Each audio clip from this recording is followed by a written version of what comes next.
right, everybody. Well, today it's Halloween, and it's my extra special pleasure to be with you here. We have a variety of team members to join us. Should be a fun day. So, yeah, I mean, we've had a successful launch of RUNI. We've had a crazy, just really freaking crazy October, and I think the entire team is excited to move into November, where things are just a little bit slower and a little bit more controlled. So I think that'll be pretty good. Anyways, I'm Agrod. I'm the CEO, one of the founders of Splinterlands, and it's my privilege to go get to introduce you to the overall team. We have a whole bunch of people that are going to be here today, and these are some of the things that we're going to talk about. So, Matt, just what's the quick 411 of what we're talking about today? Yeah, hey, I'm Matt, Chief Product Officer and co-founder with Aggie. I'm going to be talking about proposals today. I know most of you don't want to talk about that, but you'll have to bear with me for a little while as we go through that. Okay, Nate. Yeah, I have a cool RUNI announcement thing to share, but yeah, or maybe touch on some basic creative stuff, what we're doing in general. Lots of fun things. Sweet. WeirdBeard. Hello, I'm WeirdBeard. I do esports and esports equipment, and today I'm talking about our very first ghost card tournament and some issues with brawls that we'd like to take care of. Yeehaw! All right. What? I didn't know we were doing voices. I mean, be more creative. Brybro. Hey guys, Brybro here, QA engineer. I'm just gonna be going over our release notes, tentative release notes for tomorrow's release. And Chatter. Just going to be talking about RUNI for the most part today. All righty. Okay. Well, let's get started here. I know that Royaleagle, we're looking to have him come on quickly. So let's go do the support tutorial. And Royal, what's up? And what's on the docket today? What are we here to discuss? We did a bunch of basic level stuff for our previous tech tips. So today we decided we talk about abilities and status effects because these are a little bit more advanced gameplay kind of things. So some of the cool things that we've documented are the abilities and how successful they are on attack. So like Blast has 100% chance of hitting, and the having an Alchemist also has 100% chance of that ability taking effect.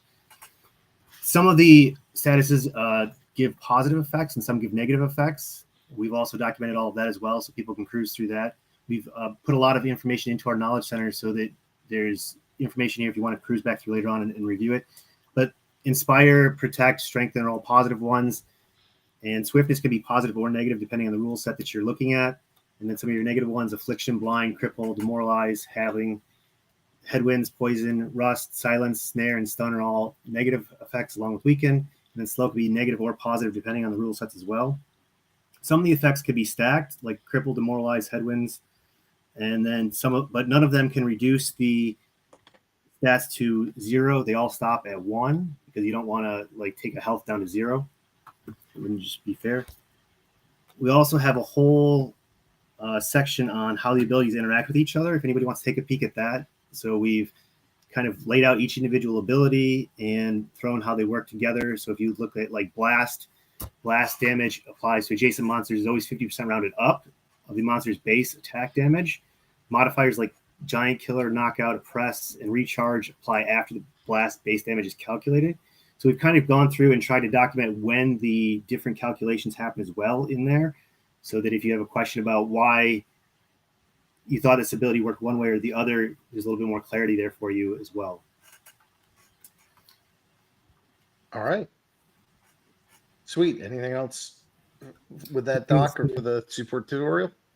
No, but feel free to stop by our Knowledge Center and ask questions in the Knowledge Center search bar there. We have all kinds of articles written, and we're trying to write more every day to have more clarity and transparency about how our product works. How would I even get to the Knowledge Center? Support.splinterlands.com. takes you right to our knowledge center. There's a bunch of categories there that you can look at different pre-made articles for you. And there's also live chat there as well if you want to talk to an agent in real time. Well, that's awesome. Thanks, Royaleagle. Appreciate you coming on to kind of just give us some of the skinny on what's going on here and how the game operates. Speaking of what's going on here, Brybro, I think it was even Brybro's suggestion was like, we really need to go talk a little bit about what's happening with each release. So on Monday, we do the town halls, and on Tuesday is typically when we do the releases. So, good sir, it's a fine day for a gentleman like yourself to be on the show. Could you most kindly tell us what pursuit of code and enhancements are going to be made to the Splinterlands code base and production servers? Sure. Thanks, Aggie. So just to be clear, everything that I state right now is not completely finalized. It's only finalized once it actually gets pushed out the door and you see in the release notes tomorrow. But like you mentioned, we kind of want to highlight, at least give the community an idea of what they could expect potentially. And so we'll start off with, so a lot of the Mavs should know by now, but we started a new Mav QA server to really push our tech modernization updates and get some testing done there. A lot of those updates affect just some simple pages. So I'll name a few. So registration page, affiliate login, settings, profile, currency activity. All those are they've been reworked to use this new framework that we're building on, and that's what that Mav QA server really. That's what we're trying to test on that server. So we'll see probably some of those changes get pushed out tomorrow. Other than that, we had a few bug fixes. One was in regards to like gladiator challenges at certain leagues. Some of the gladiator levels were capped, so that should be fixed. And then beyond that, we have some enhancements coming out the door. And I'll name a few. There's two big ones I think people will like. So first one, we're adding a unique icon to Splinterlands Open tournaments. That way it kind of differentiates them from just the normal tournaments that we have. We are adding the Splex banner to the market page. So currently there's a Peak Monsters banner, Monster Market, and card auctions. Splex kind of deserve to be on there as well. So they're getting their name on the market. That way players can easily link to them from our market page as well. Other than that, there's this kind of was a bug too. So if you owned multiple copies of the same card and used it in ranked play, now the system will only use the same card that it uses over and over in battles. So before you could have cooldowns being applied to those multiple copies. Now it'll only be applied to one card as it should be, rather than using randomly the different IDs of the cards. And the two big ones I think are going to be, so we're adding 3 new rule sets. This was teased, I believe, only at Splinterfest, but the new rule sets are going to be Thorns, Magic Reflect, and Return Fire.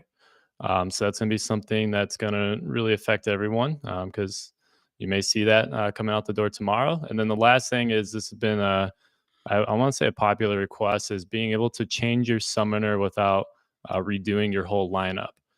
So now there's some complications with that, obviously, if you depending on what lineup you're building. But if you're basically trying to just change your summoner and you use like neutral cards or some other cards, like if you pick a dragon summoner, some of those monsters or units will stay there if you just select a different summoner. So rather than completely wiping and starting over, some of those, your lineup could be composed of the same cards potentially. So yeah, that's about it. So hopefully everyone's looking forward to some of those updates. Rock on. All right. Well, thanks, bro. Is there one in particular that you're the most excited about, or what do you think will have the biggest impact on players? I mean, I'm most excited just seeing the tech modernization kind of getting pushed out. I know the team's been working hard on that, and that's not holding up, but that's just a prerequisite for a lot of stuff. For land, obviously the big one, non-card market. So it's cool to see us, constantly progressing in that area. I think the rule sets is the next big one. It's kind of just fun to see the system get a little bit more, not complicated in a way, but just kind of changing things up and introducing new strategies into the game. Sweet. All right. Well, Brabro, that's a great update for as we go talk with the Wizards. And so Matt can come on and he can kind of give us an update on he gets to update us on whatever he wants to update us on. But I know in your brain maybe there's a little bit of RUNI that we should talk about, but then mostly I think we're doing proposals. Is that correct? Oh, I can't hear Matt. It's because you're muted. My bad. There I'm we go. here. I'm here. Welcome back. I just said all the exciting new things in that 10 seconds. No. Yeah, I mean, RUNI, I don't know. I mean, there's tons to talk about. I think it's been super exciting. A lot of people, a lot of great feedback. I've been having a lot of fun with it. Aggie's clearly been having a lot of fun with it, as well as a bunch of other people. People are also having fun with my hair. Yeah, I don't know. I was more prepared for the proposal thing. All right, why don't we do the proposal thing? Maybe we can come back to RUNI if you still have the energy. Well, there's a bunch of questions I think that we usually get to at the end about RUNI, so we could talk to that. But I mean, at a high level, I mean, RUNI is not just like, oh, we put it out and then we're going to forget about it and go back into other things. I mean, our goal is to incorporate RUNI as much as possible into pretty much everything we do. Not just using the card in the game, but like having RUNI and more than one RUNI or just any RUNI at all will, get access to a whole bunch of cool new things that we're planning to do in the future and like forever going forward. I mean, we want to drive as much value and utility to owning these things as possible. So that's high level on RUNI. The proposal system has obviously been a source of a lot of like contention recently. So I really wanted to talk about overall. I mean, I'll focus a little bit on some of the specific proposals, but I really want to talk about the overall proposal system because there's a lot of things that people have been saying that just indicate to me that people don't really understand what this is and what we're doing here. So to be clear, while right now we are the ones who are putting forth the proposals as just this like first phase as we kind of test out the whole system. I mean, the whole idea is that this is going to be open to everybody, and we're already starting to work on that. The just player submitted proposal system. It's not going to be that far out, and ultimately the proposals are part of a DAO. So typically, historically, the game and everything kind of has been run by us, and we're the ones who make the changes and ultimately decide what we do, and we incorporate player feedback, obviously, in all of that, but at least starting with the SPS token and everything related to it. So that means SPS, vouchers, licenses, all those things, how we sell Riftwatcher packs. That's all now part of this DAO, this separate entity that really everyone has to be clear that that's over time becoming completely separate and not at all controlled by the company.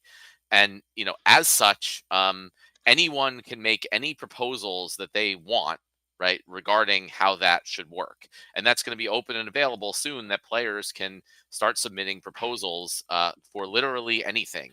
And a lot of players recently have been saying, oh, certain things that we have put up as proposals should not ever be allowed to be proposed. But that to me is, again, we're not thinking about this the right way. This is a going to be a decentralized organization. Right. So there's nothing that is or is not allowed to be proposed. Right. Anything and everything can be proposed.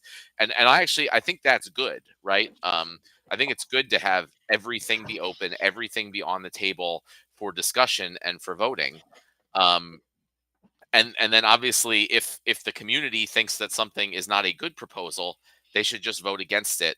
And then it won't pass. And I mean, this is how many blockchain platforms work, and it might seem a little scary, but I think it's great. And this is really what we're trying to do here. This is what we're doing different than typical game company makes the game and decides everything. This is having this open proposal system where anyone can come up with anything they want to propose and people can vote on it. Is great. And so when we're currently the only ones who can submit proposals, again, just as we test out and build out the full system, I mean, our goal is to just kind of take anything that players are shooting out, like any ideas that seem potentially reasonable, and put them out. We don't want to play gatekeeper. Like, we are going to choose what we want to see happen and what we don't, because we're thinking ahead to when this is just going to be open to everybody. and so that's how we're looking at these things. So anyone, saying that like certain things should not be able to be proposed, I encourage you to think about it in a different way, where everything is able to be proposed and the community chooses what to vote on. And then What about something weird like Matt should be forced to sell his house? Like, Yes. what do you do with? So I hear you say everything, but I don't think we really mean everything. Or if we do, Well, like, everything can be proposed. So you may make a proposal that I should sell my house if you would like. When the player proposals are live, you are more than welcome to spend the fee to do that. But there is an important thing that Agro's getting at here is there is a separation between the company, Splinterlands, the company, and the Splinterlands game product, and the DAO, which controls the SPS, voucher, license, tokens, right? So those are kind of the three things. SPS, voucher, and licenses currently are what would be controlled by the DAO, and sort of everything else is pretty much controlled by the company, and that's how that's separated. So as far as the DAO is concerned, again, anyone can propose anything, and then anything that the DAO approves, will get implemented. Right? There is no gatekeeper. Our company is not the gatekeeper of the DAO. So literally anything that the DAO proposes and approves that are things that the DAO controls, which are things like SPS, voucher, and license tokens, those will happen. Anything else, again, anyone's willing, open to propose whatever they want. And if it's related to non-DAO things like, Chaos Legion packs is a good example. There's recently a proposal published about burning Chaos Legion packs. I mean, that is not something that the DAO controls. But still, as obviously, the DAO is our user base. So you can propose anything related to how the game works, how the company works that you want, and we will take that into serious advisement if it passes. And there are a lot of times we make changes to the game, which are really ultimately our decision at the end of the day. But we do want to get the feedback of the community, and this proposal system is a great way that we can do that. So that's the example of the Chaos Legion packs things. So that's something previously we would have just said, here's what we want to do, we're doing it. But now we have the opportunity to say to the community in a very fixed, clear way, do you support this or not? And then we will decide ultimately whether or not we want to do what the community says. But I could, I don't see how we would ever really, if the community overwhelmingly supports something like that, it would be rare that we would ever, not go along with that if it's something we can reasonably do. So that's something broad. Yeah. So there's been a couple, as you noted, a couple contentious proposals that have come through. Do you want to talk through any of those, or just kind of lay some thoughts on them? Yeah, first, related to company things versus DAO things, we are planning on updating the proposal screens in the game to clearly differentiate those two. So if it's something where the DAO controls and whatever they vote goes, that will be indicated in one way. And if there are things where it's the company's decision, but we're asking for player feedback, that'll be indicated somehow. That's very clear for everybody in the near future. And then I guess I don't know if this is what you're getting after, Aggie, but another thing that people have said, which really bothers me, is they feel like whatever is published as a proposal by us is just going to pass, right? And it's really like that. The whole thing's kind of like a sham, and that me and Aggie ultimately like control it and are just like doing this just for show. That really bothers me, because A, it's 100% not the case, and B, like I personally, I would not want to be a part of such a system, right? As a player or the owner. I mean, one of the big things that's exciting to me is that we won't control these things, right? That's what I want to build here, is a system where it's not just a couple people saying what goes or what doesn't go. It's the community deciding these things. So, we've seen already a lot of people in the Splinterlands organization that have different views on proposals and vote different ways than us or than each other. We've seen our investors in the company vote different ways than us on proposals. I expect at some point that Aggie and I will disagree on certain proposals and vote different ways in the future.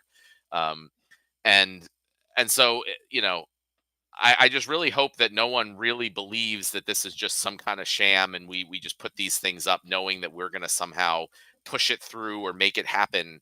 And it's not really the community of staked SPS holders voting to make this happen. Obviously, if you really believe that, I don't know why you would even participate in the system, because that doesn't seem like a very good system to participate in. But I can say it's 100% not like that, and we would never ever want it to be like that. And if it got to be like that, that would be a problem, in my opinion, that we would have to fix. Yeah. Well, that's still big scale. I was trying to get you to opine a little on some of the individual proposals that are sort of floating around right now. Yeah, So like yeah. we Well, have I wanted to do big scale first, right? I wanted to start here. Here are the overall high level things about this whole system, and then we get into the specific ones. Yeah. Do you feel like you have covered enough to be able to talk about? Right now, we have the SBS rewards for guild brawls that seems to be approved at an 88%. So that's pretty strong. And then we have a couple that have some mixed reactions, and maybe we should talk about those too. Yeah, I mean, I think the guild brawls one is pretty straightforward and expected, so there's not a lot to say about that one. But specifically, the two about repricing Rift Watchers and Validator nodes to DEC are controversial ones. And so, first, again, like, I don't, just because they're controversial does not mean they should not be proposed. In no way does the company intend to push them through, right, or anything.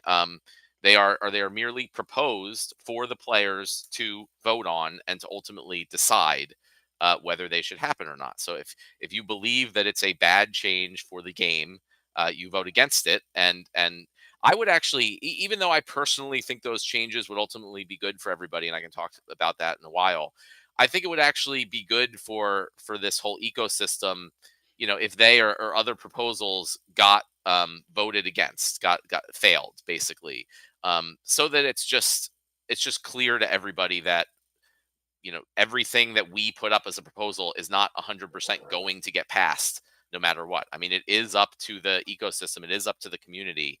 And I think specifically one of the things I heard about those proposals is, since it was the proposal was to change something that had been a certain way in the past, and people talked a lot about that they don't trust us anymore, right? They can't trust anything because anything could change. And so I want to talk about the trust factor, because I think that's really important.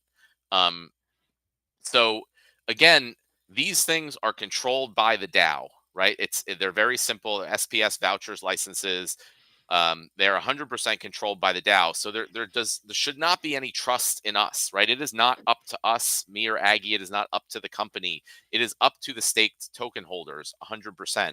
And when you participate in anything that is related to the DAO, SPS vouchers, licenses, all that stuff, you need to be clear on that going forward, that you're not trusting us, the company. You are trusting the staked token holders. And this is no different than any other blockchain platform, like Bitcoin. Obviously, there's a 21 million cap on the number of Bitcoin that can be created.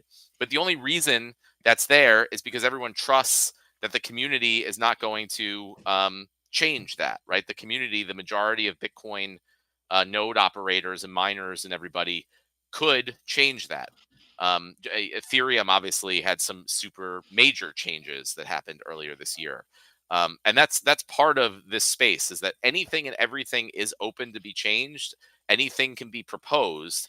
But the question is, do you trust the community to make changes that are good and not ones that are bad? Or if there are changes that are made that are bad, that they would vote to fix them. So the trust in these cases is misplaced if it's in Agrod and I or the company, and it should be in the community at large. Okay. So how did those particular proposals get kind of pushed forward? And then, why would you think it's a good idea to support them or not? Or like, just trying to dive into the two for, like, actually pricing things in DEC. why is it worth having that? Oh, and it looks like we lost Matt's signal. So I wanna give him a minute, maybe. Maybe this is the time for me to do a song and dance. I mean, it is Halloween. Anybody have a trick or treat story to tell? Matt's hiding. You know, you ask a question that's about a specific proposal, and he just vanishes. Yeah, I don't actually believe that of Matt, and hope no one actually does either.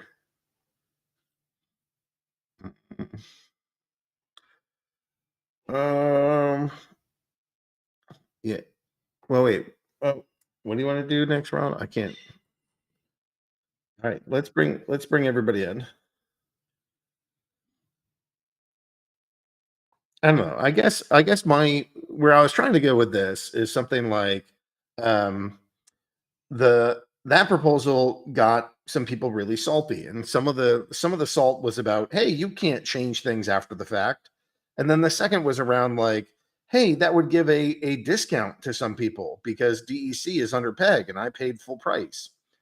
And I agree with Matt that, at any time things can change. That's part of the DAO.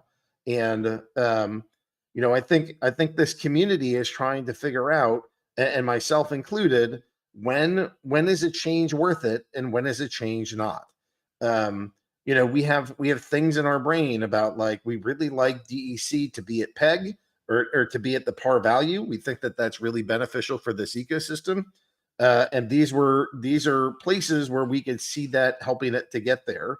And so in the long-term vision, if you're here for a while, doing things like selling validator nodes and Riftwatcher packs for DEC, that helps get us to a place where DEC hits peg. And I think that there's huge value to be gained from that.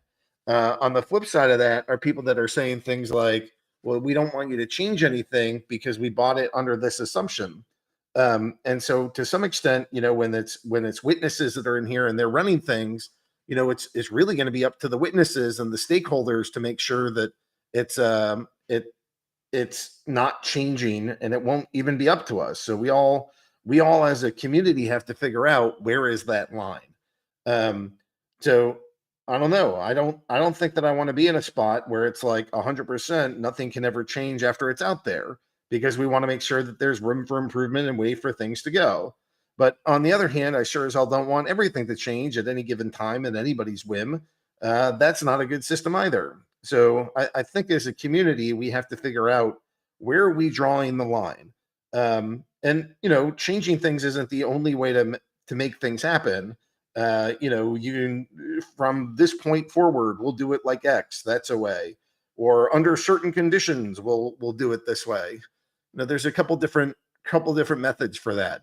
But anyways, I don't know. Those were some of the thoughts that I was hoping to get Matt's opinion on, and he's not here. I don't know if anybody on the full team here wants to weigh in on some of those proposals.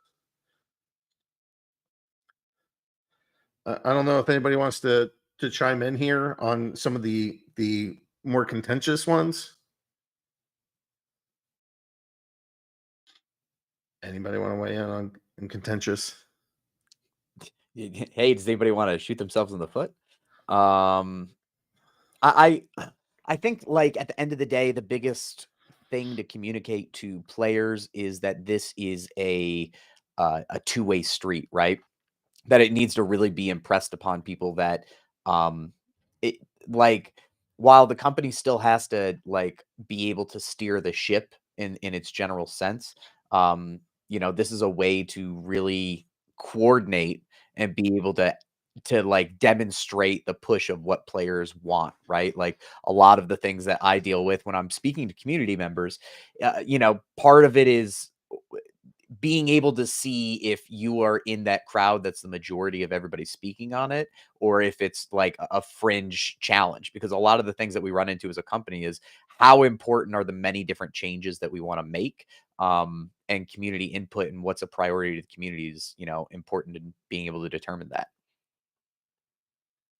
I'm seeing a neat comment from Zico. I'm from the Avagachi community that also has a very active DAO. It's funny that we're going through the exact same thing as the Splinterlands community as well. Yeah, I mean, a lot of this is we gotta figure it out, right? This DAO is not terribly old, so we got to figure out how do we find a balance that we're comfortable with. So Matt, we chatted a little bit about these particular proposals and why they would be good or bad, and just some of where the saltiness is coming from. So I don't know if you have any particular feedback around changing the pricing of SPS to DEC for Rift Watchers and for validators. Anything you want to share with that, or are you saying, well, the community hates it, let it die? Are you, hey, here's the 10 reasons that we ought to do it? Like what's on your brain about talking about those particular proposals? Yeah, I mean, those, like any proposal, and I just want to apologize to everyone. My internet didn't seem to like my new hair. But those with any proposals, I mean, honestly, what we do here is we kind of try to figure out how to make the best product and how to increase the asset values as much as possible, right? And that's a constantly changing and evolving system. And I think that, we've been working for a long time on this whole system of pricing assets in DEC at fixed rates and then allowing SPS to be burned to mint DEC. I think that's incredibly powerful. I think that in itself could be one of the things that propels this whole ecosystem to new heights. So we're looking for any ways that we can help make that happen, more quickly for the benefit of all of our players and users in the ecosystem. So these two proposals were based on that. So we kind of looked at these two things that were priced in SPS. In my opinion, it's not that great pricing them in SPS for a number of reasons. I mean, there's the variable pricing, the variable exchange rate of the SPS tokens, which means if you buy them now and then the SPS goes up a bunch next week, you kind of got screwed in a way. So there's a lot of uncertainty around that. And then it doesn't help this whole new model we've put into place to have this, more stable token in DEC, which should ultimately provide a lot more value to SPS in the future. So, we looked at that and said, well, okay, this isn't done in the best way, in our opinion. It was done not in the best way because it was the best way we had available at the time. But now that, as far as I know, we have a much better way to do that. There's two options. You can say, well, it was like it was. We're just gonna leave it like that, even though there's a better option available. And that would ultimately mean, if we're correct in that it's a better option, it'll just take a longer time for that stuff to play out, and for more value to come to the tokens through that mechanism. Or we can say, okay, we have something better. Let's change it. Let's start using the better option, right away and try to get those benefits, or find out if it's not working for some reason sooner rather than later. And ultimately, it is a proposal. It is up to the community. So we're saying, we're not saying that this is 100% better and everyone's dumb if they disagree with it or anything like that. We're saying there are two options, right? They have pros and cons, and the community should decide. So again, there shouldn't be this level of animosity for bringing forward something that, in our opinion, could be a huge benefit to all asset holders. And this, again, in my opinion, can be a huge benefit to all asset holders if it can kind of kickstart this whole flywheel cycle we've been working on putting into place with this 2-token system. Okay. Anything else you want to add to that, or just either to that particular point or towards proposals in general, or specific proposals that are likely to make it in the coming time? Yeah, I mean, there's going to be more and more proposals coming, right? There's a lot of things we can do, a lot of interesting ideas. A lot of them come from the community. We're going to be putting them up, as quickly as is reasonably possible. It's going to be open to player proposals pretty soon, and so there'll be a lot more. I mean, it should just be a general thing that there are proposals kind of all the time for people to review and see what they're interested in. And I would really highly encourage everyone to vote seriously how they feel, what they think is best for the game. I encourage everyone to try to talk to other people who might think differently and have these discussions. And I know Agro and I have talked to people who vote differently because we want to understand why they voted differently, why they disagree. Sometimes they have good points. Sometimes it could be because there's misunderstandings about the proposal or anything like that. And so it's great to clear those up.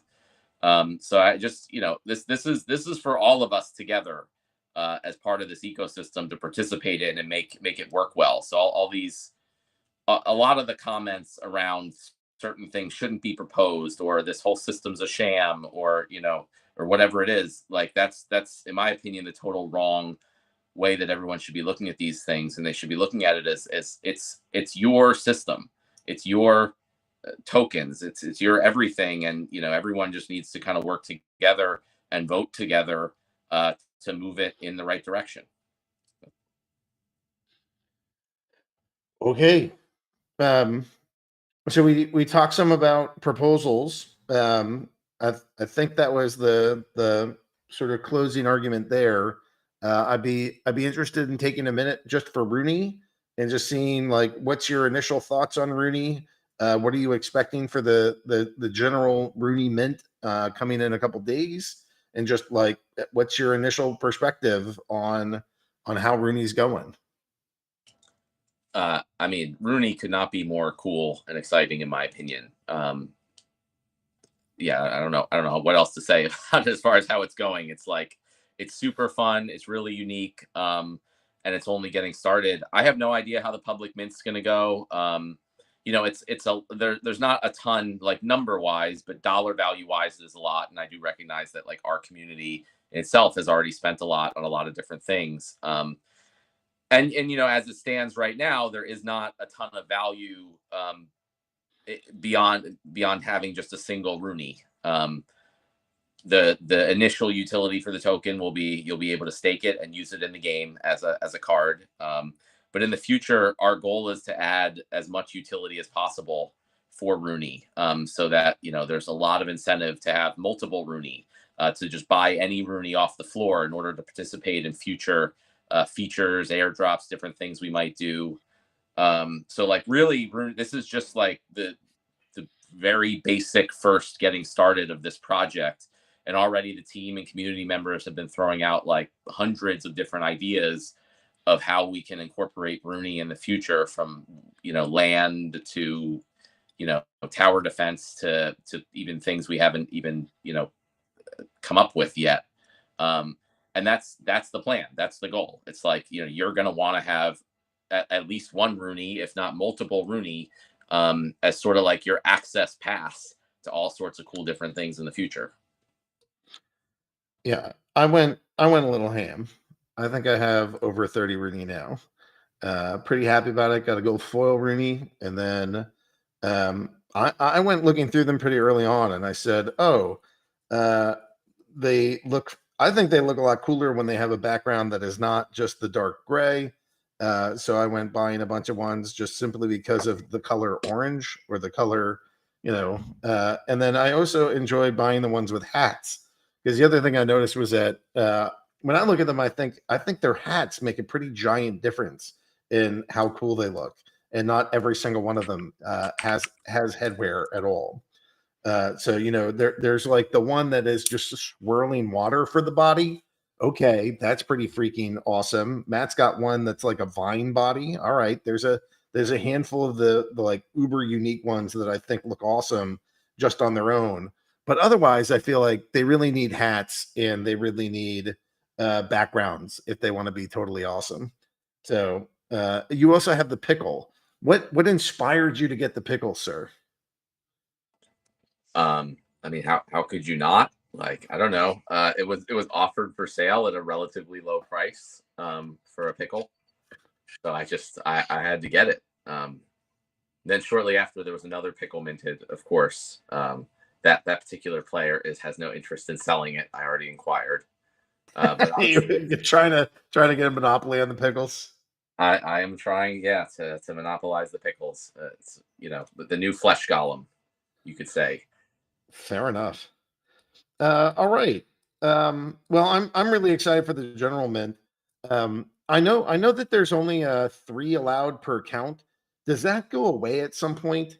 Like if after a week you're not all minted, will everybody be able to mint more? I'm not sure. That's a good question. I was not involved in the technical building of the whole RUNI project, so we'll need to ask Patrick or some of the other people, but we should be able to get that info out, Okay. quickly. Yeah, I'm a little nervous at like doing anything on Ethereum because I'm not like a full Ethereum degen. So I'm not entirely excited about operating from a bunch of different wallets. But and actually that gets me one of the things, I guess there's 2 things that have been happening. There's especially, I don't know if it's like just because we did this, but there's a lot of scammers running around right now, just like a ton of them. So really encourage you guys to be careful. We have the marketplace, and I know there's a fee on the marketplace, but to my knowledge, no one has ever not gotten their money or not gotten their item if they've used the market. I can't say the same thing if you avoid the market and you do the peer-to-peer trades. The scammers are getting more and more clever, where they're like mimicking names, mimicking images. They're spoofing the ID numbers as well. So you gotta be really careful, and you gotta check for like Discord roles. And like people that are from our team are not gonna like DM you asking you for passwords or I don't know. Just be really careful out there. There's a ton of scammers. And also when you're like navigating around on OpenSea, there are scam links in OpenSea, even in like trending. So you got to be really careful with what you're doing there. So we can vouch for OpenSea when you're using RUNI. I can't vouch for all of OpenSea and everything that's out there. A lot of these things are rugs and scams. So like a lot of crypto, be really careful. If you're clicking RUNIs and you know it's a RUNI, it's going to be safe. But when you guys start exploring other parts of the site, you gotta mind your P's and Q's, because crypto is rife with bad actors. So just please be careful. Anything to add to that, Matt? No, that about covers it. Yeah, be extra careful. If it sounds like you're getting some special deal that's too good to be true, it's probably too good to be true. It's probably a scam. Yep. All right. We talked about RUNI. We talked about proposals. Anything else on your brain, Matt, that you want to kind of put out there? It's going to be a little bit before you get back. Any thoughts on land, maybe? I mean, land is being worked on. We have a land team. We're starting to kind of build out the first phases of that, which is super exciting. We're figuring out how we can utilize RUNI on the land and some other neat ideas that have come up. One thing we should mention real quick is a lot of people have been asking about the Lux Vega sale.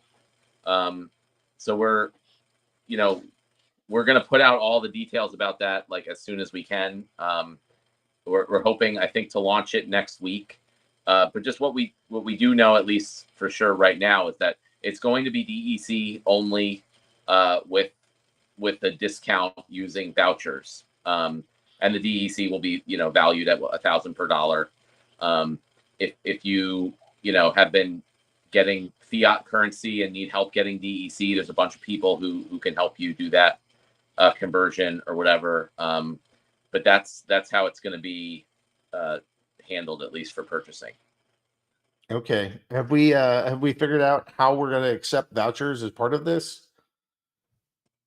Well, it's going to be a discount, right? So it'll be at whatever price, in DEC, and then you'll get up to a 50% discount using vouchers. Okay. Do you know what price we want to set that at for vouchers? Are we what we're going to accept them at? I mean, I think the plan right now is about $1 per voucher. But yeah, we'll announce all the exact details shortly. Okay. All right. Well, Matt, thanks for talking us through Lux Vega, proposals, RUNI, and just a touch of land. So appreciate that. Thanks for being here. and answering a bunch of questions from the people. I think it's time for a marketing update. So maybe Liam can come in and tell us what's going on in the world. Yeah, I'm going to jump off and try to fix my internet.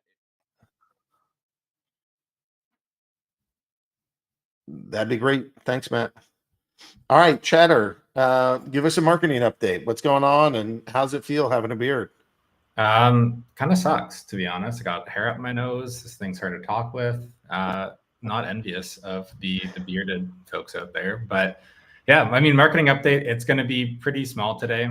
Biggest thing is RUNI going on. So the allowless mint has been pretty successful so far. I think it's about 2,050 RUNI that we've seen minted. Just a heads up, that's going to be ending end of day tomorrow. So at the like 11:59 p.m. Tomorrow night is going to be the end of the allow list.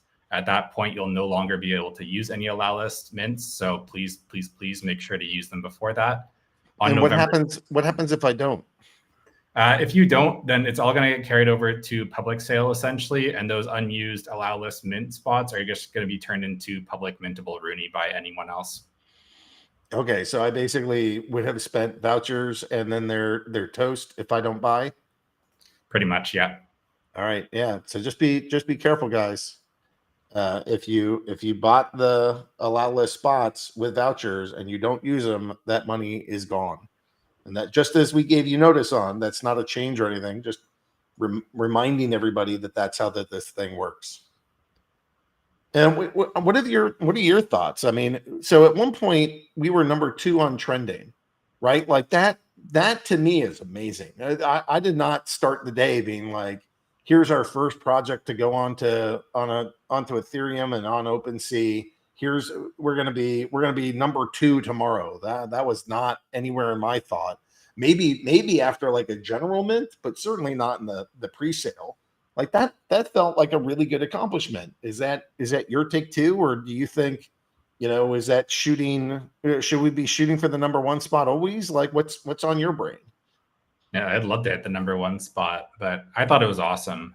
Bulldog actually shared the Discord metrics with us like a couple hours after the initial allow list went live, and it was like in the high hundreds of people that had joined our Discord server and followed our Twitters and everything else too, just because of that OpenSea spot. So hopefully with the countdown page going live on the homepage as of November 2nd, we're going to start seeing some good traction from other kind of communities coming into Splinterlands there.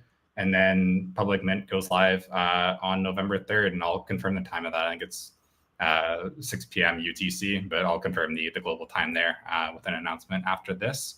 But yeah, I mean, I hope it's going to be bringing in at least a couple thousand people to the community. We've already seen hundreds, if not thousands of people already flow in because of the allow list side of things. But really anything that we can do to get more eyes on this project is going to be super valuable for us. I think it's probably going to get in front of a couple million people here. So I'm really excited. We're going to be doing a AMA with them as well for anyone who wants to kind of join in on that.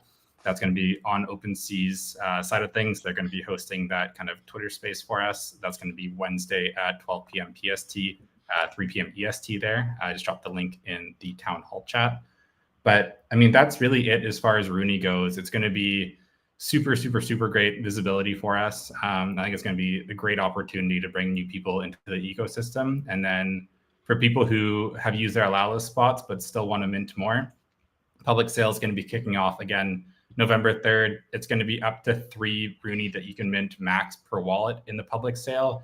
Doesn't matter how many you minted during allow list. It's going to be 3 max for public. Allow list isn't even just looked at for that. So that's really the ins and the outs of it. I hope everyone enjoys kind of playing with the RUNIs once the contracts get implemented and everything else. But really excited to have that project live. And I think it opens up the door for us too, to be able to say, hey, OpenSea or other kind of big partners out there who want to really kind of get in and partner with us. It's going to be a great kicking off point. So really excited to see what we can do. We're talking to a few other big names right now. Can't disclose anything, but hopefully we can wrap up those soon. One of them is looking like a potential December launch for us. So we'll see what happens there, but stay tuned, everyone. That's it for me on RUNI. And that's pretty much it for marketing updates. We've talked a little bit about the new player onboarding stuff. We definitely want to look at it. I'm seeing a lot of comments in the chat. Just know marketing will be taking that on our plate in the next couple of weeks here. So we will be revisiting all of the player onboarding, and hopefully we can clean up that process a little bit too. Yeah, we have you know, we went through a little bit of Dev-Hala, right? Developer Valhalla, trying to go get a whole bunch of new things done. And now I think we've slowed down a little bit, and hopefully all the projects that are you know, on that list, we can sort of you know, knock them out one by one. So you know, there's a lot of changes that we want in this game, and a lot of like new features and new pieces added. And you know, if we're not launching new things all the time, we should be in a pretty good spot to hammer out some of the things that we're looking to do. And you know, I think one of the things that has happened is that Chaos Legion packs has sort of taken like a back seat here. But now what I think is about to happen is that we're going to start burning, you know, assuming that the community is behind this, we're going to start burning something like 25,000 Chaos Legion packs per day. And as that happens, I think that it's going to draw a lot of attention there. So if you don't have your packs yet, you know, this is kind of, we're getting to the point where we're going to kick it off, and it's going to get, you know, pretty scarce. So I think the attention is going to turn back to Chaos Legion here for a little bit. Is that your thought, or what do you see happening in the next little bit here? Yeah, I'm kind of on the same page as you there. I think it's going to be nice to see some of those burned and just to get a little bit more progression in the economy with that. But hopefully this is going to be a nice little kind of period for everyone to have a little bit more breathing room after RUNI, and then hopefully Chaos Legion packs can catch up a little bit. Really excited for some of the other airdrops too. So sweet.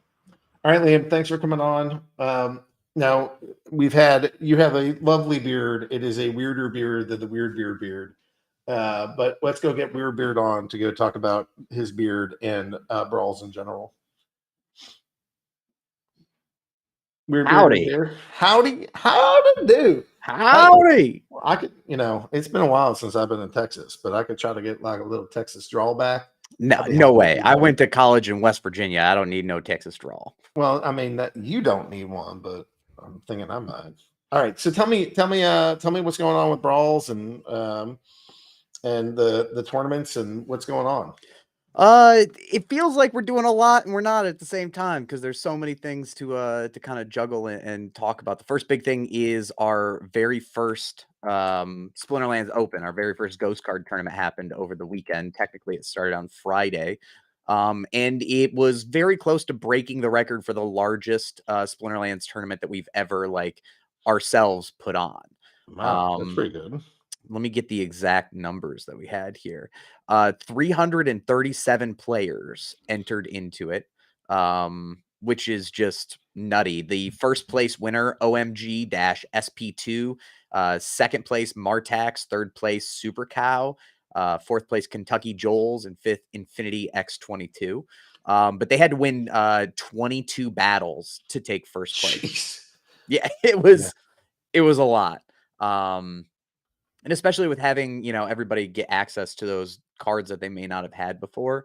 That's a lot of battles, a lot of freaking battles. I'm interested to see like what cards came out of that as like big winners. Yeah, like we're trying to keep all the data from not only the ones we did at Splinterfest, but this one as well.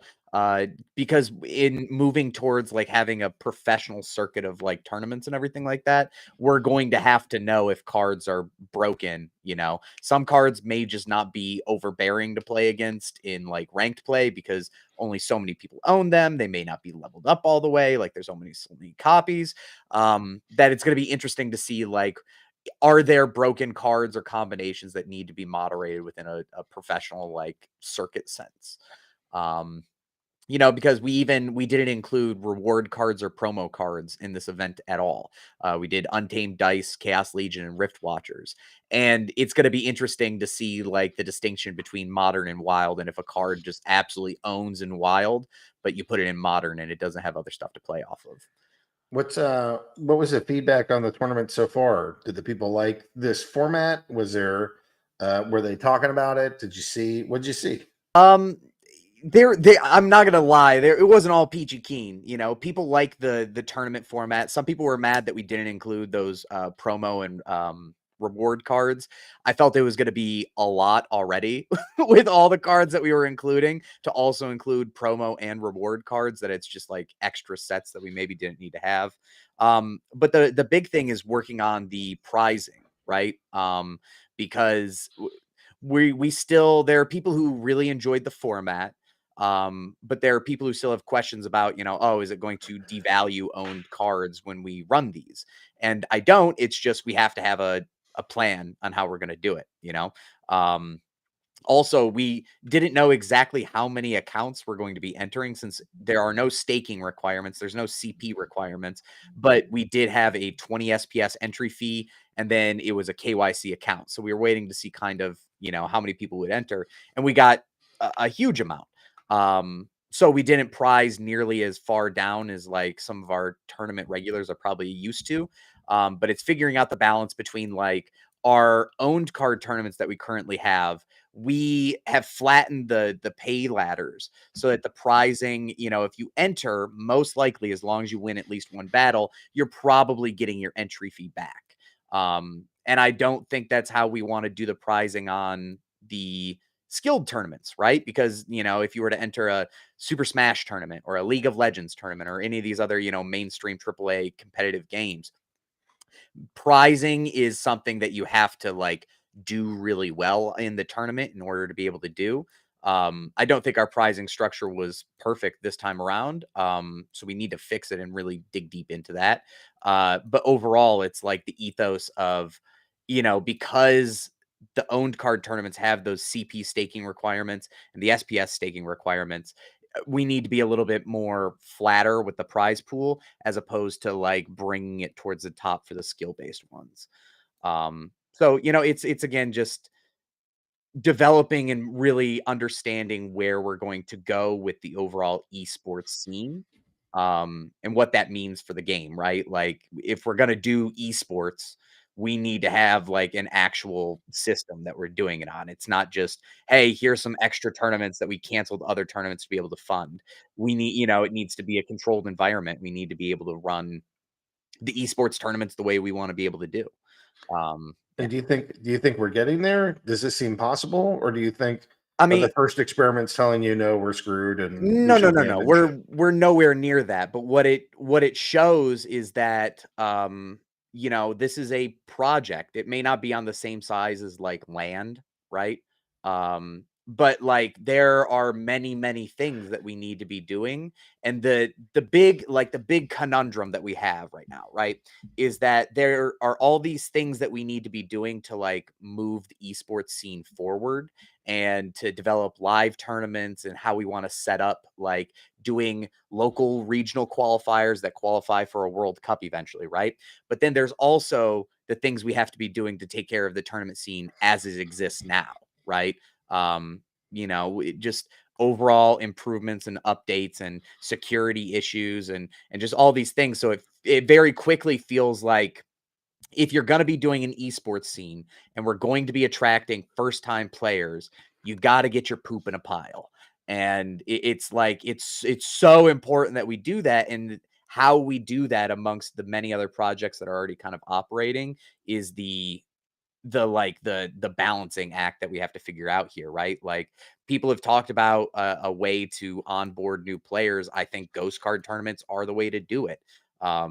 You know, but then again, it's even understanding, how are we going to offer them? How often are we going to offer them? You know, like, we want to be able to make it so that you know, like, hey, ghost card tournaments are frequent, but they're available only for the first 6 months of a newly opened KYC account, or whatever it is, right?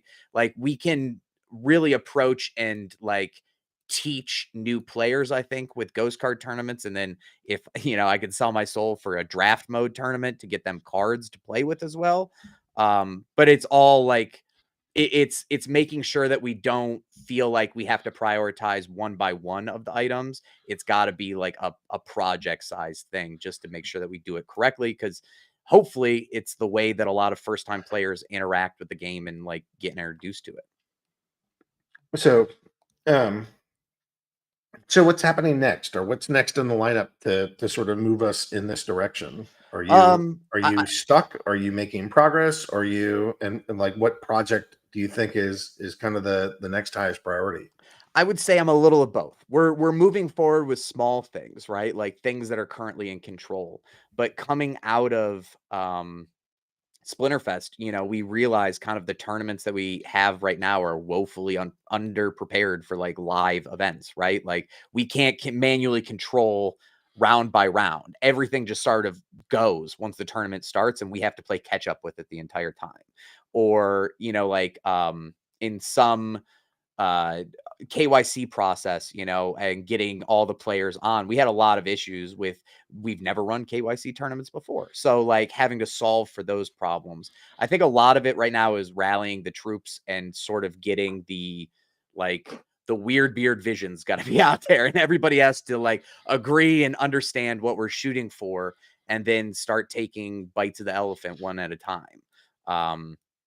Because there are lots of other projects happening at the same time. Like I can't just come in and swing it around and be like, hey, I'm the new sheriff in town, we're only going to do tournaments around here. Like that's not going to happen. So I have to, you got to play nice with everything else that's going on. I think but then it's like we're only talking about brawls or only talking about tournaments. You want to get under the hood for brawls.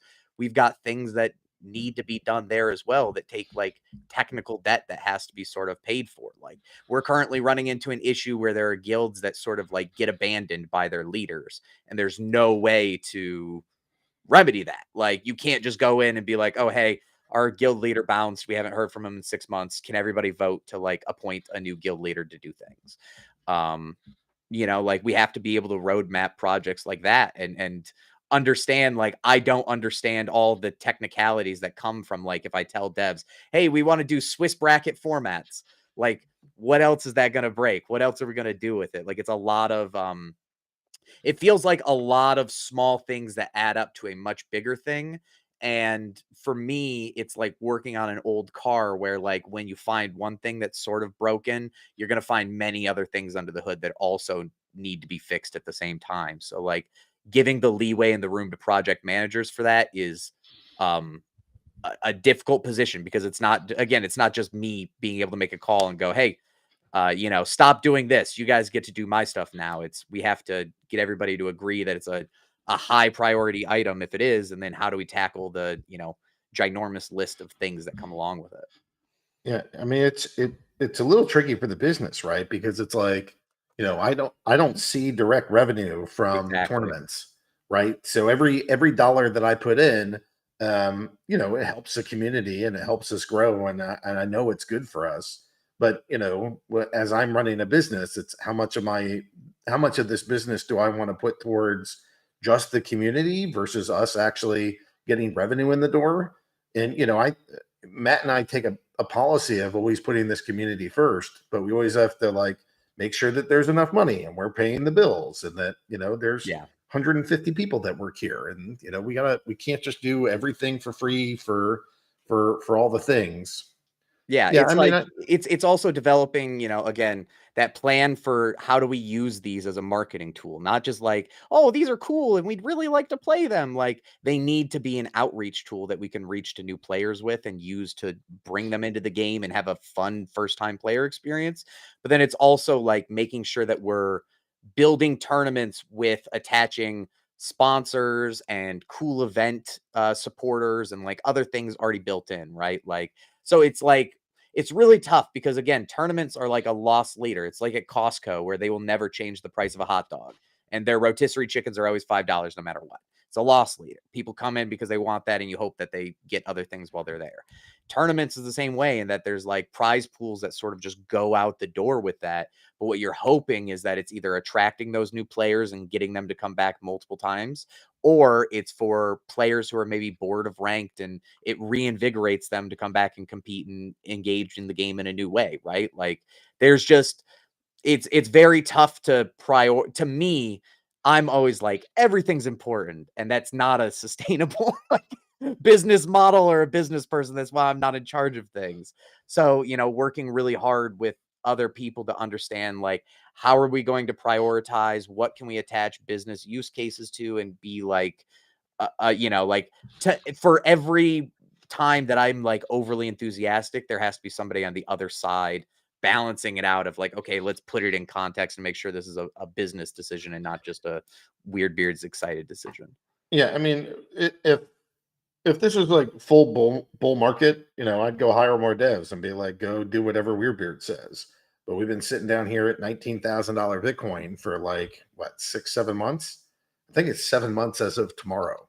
So it's like, okay, well, you know, we have to make lean decisions, and you know, I still have people working on this stuff, and we're still making progress. It's just, you know, what speed, how much, when, who, and kind of going forward. One of the things I'm trying to build in more of like a culture of planning into the organization.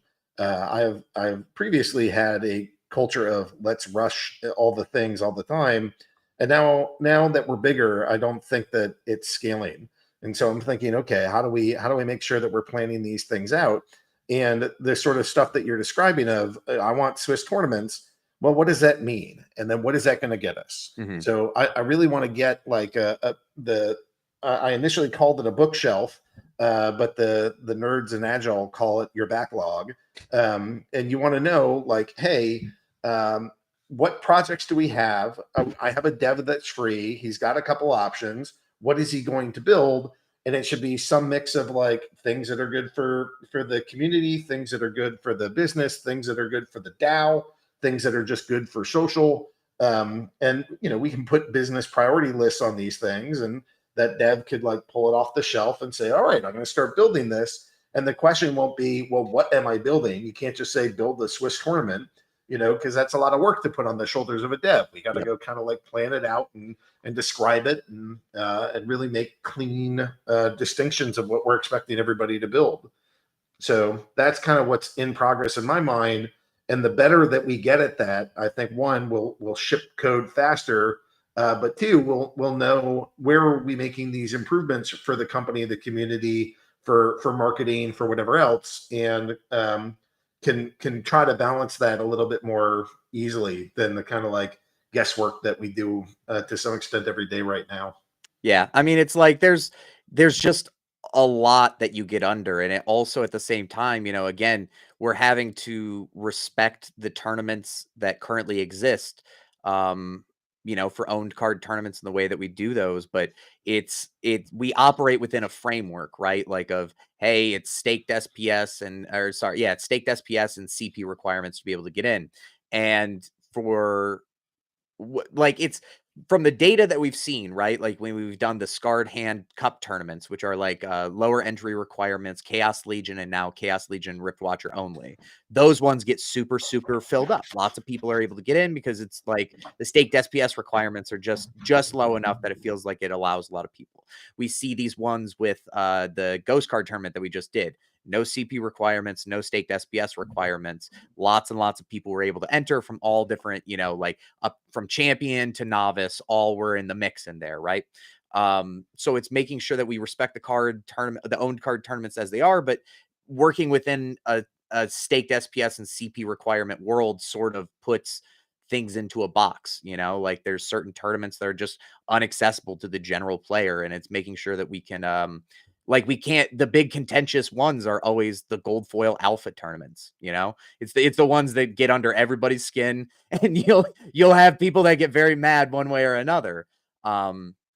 You know, and it's figuring out like what the future of tournaments is going to look like outside of just the hey, we need a dev and a project manager to do these things, right? We need to lay out an actual esports track. We need to lay out what do we want the tournament system as it stands now to look like. Do we want to continue using the entry requirement styles that we have now, or do we want something else? Like there's lots of ideating that like goes, so it's like two trains traveling at the same time, and they both are like matching each other's speed, because you can't really plan for where you want the esports stuff to be without having the technical back end of knowing like what can we do, what can't we do, and then you can do another step and then another step and another step. So it's like trying to be able to serve many, many masters, which means like lots and lots of conversations because again, like at the end of the day, I'm just a dude who wants to do cool stuff.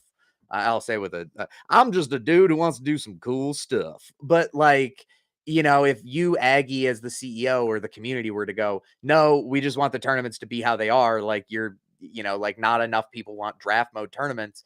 You need to be able to say, okay, that's great. Maybe it's a priority when we're in that bear or that bull market. For now, can we just work with the, you know, the world that we live in? Or is it a no, you know, the majority of people do want to see changes to this. What is that going to look like? And we have to figure that out. Those are the challenges. All right, WeirdBeard, thank you for walking us through it. Let's you know, there's not like one answer to this. We're gonna have to solve this over time and see where the markets are and see where the community's at and see what devs are doing. And you know, we're gonna keep working on it. We'll just see where we get at what time. So any last words here? Anything else you need to pitch before you go? From these things that I'm saying, do not take away that anything is going negative right now. This is a growing pain. Like this is an exciting position to be in for tournaments. To see Ghost Card tournaments have 347 players enter into it for the very first one. Like, yeah, that's great. That's awesome, dude. Like that's sometimes multiple tournaments combined. So to do that one is dope. And so I'm really excited to continue doing them. And like all of this is just, again, understanding how do we go about it the correct way instead of, like you said, just like moving fast, breaking stuff, and then having to come back and apologize when I've set everything on fire. Yep. All right. Thanks, WeirdBeard. Now I know a lot of folks have been waiting for a little bit of eye candy, and there's nobody better to do that than the Candyman himself. Let's go bring on Nate for a creative update and just sort of walk people through you know, where his mind at, what we're working on, and I don't know, maybe you want to share a little bit about RUNI too, and what that experience looked like to create, or I don't know, whatever's on your mind. Nate, how you doing? No, like as always, creative is busy. Oh wait, I forgot I have to stay in character. Creative is so busy.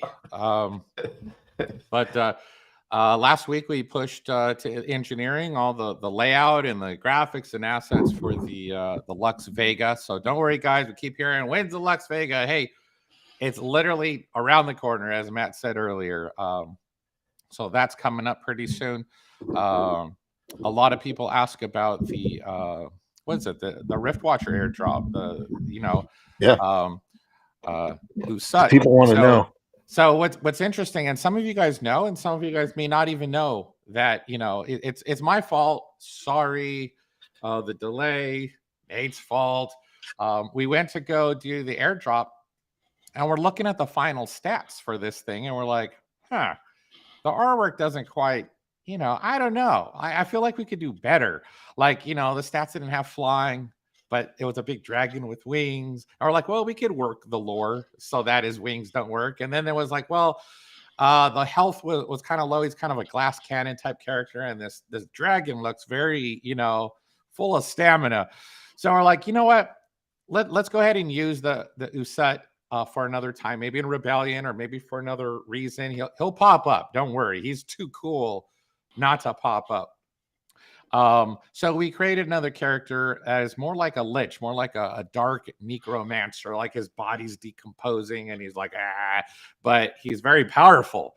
For anyone who was a Maverick, who was kind of eyeballing some of the stats that we were playing around with on the test server, this guy's beast mode, man. So don't worry, stats aren't changing, at least as far as I'm aware, but we are changing the artwork and the name. So instead of, you know, now it'll be Kane Hayes. And I can give you a sneak peek of what this guy will look like. Here we go. Good. I was going to ask for that. There you go. There is Kane Hayes sucking the souls of the innocent, so that he can, I think his lore reflects an obsession with immortality, and he does so by sucking the souls of those around him. He looks like many of the elected officials in the United States right now. Oh no. And then I'm trying to think what else we got going on. So yeah, the other big stuff is we're hard at work doing some land stuff. I'm not going to share anything today, but over the course of the next few weeks, don't be surprised if I end up having something cool to share. I know that a lot of people are skeptical as to like, are they really going to have something by end of year? And we're basically dissecting every aspect of land into all these little bite-sized pieces and saying, you know what? No matter what, we're gonna figure this out. We're gonna launch something this year. And so we've kind of like, I know the land planning committee internally, as we're all working on this, trying to make sure that we have phase 0.5, phase 1, phase 1.5, phase 2. We're just kind of like making everything so that people don't have to keep waiting and waiting. We'll go ahead and keep adding and building on top of what we already launched over and over again, hopefully at a consistent schedule once we finally get that out.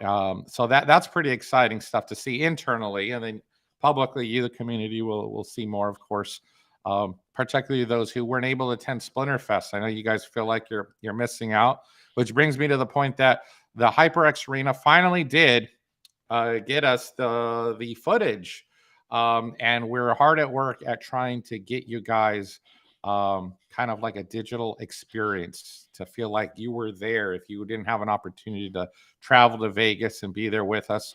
We're getting much closer to being able to release some very cool multimedia clips so that you guys will be able to at least get an idea of what it was like to be there. My hope is that we'll get a post out, at least for the land stuff, so that all the parts that Kai designed get into a formal post and people can see sort of some of the drafts that are went semi-public. No, absolutely. I mean, there's so much to land. Like land, really, at the end of the day, once the dust settles and we get through a few phases of land, I don't think people grasp. Like they feel like, oh, it's just a little extra to play with. I don't think people fully understand the scope of what it means, what land means.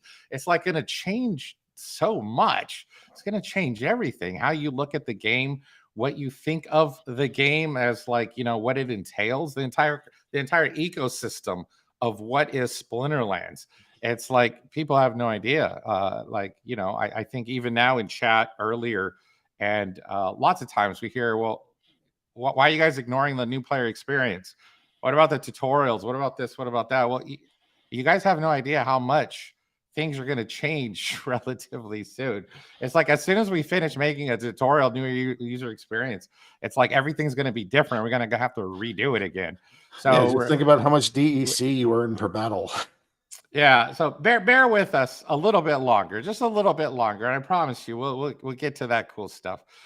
Something else that that people have been asking for repeatedly. In fact, I think my DMs just have been slammed for the past 2 weeks. Just slammed. People asking me, "Hey, when are we going to get some sort of guide for the RUNI traits so that when the general sale starts, we can figure out whether we got some good or bad, how we could trade and do this and that." And that was a topic right before we got started the town hall.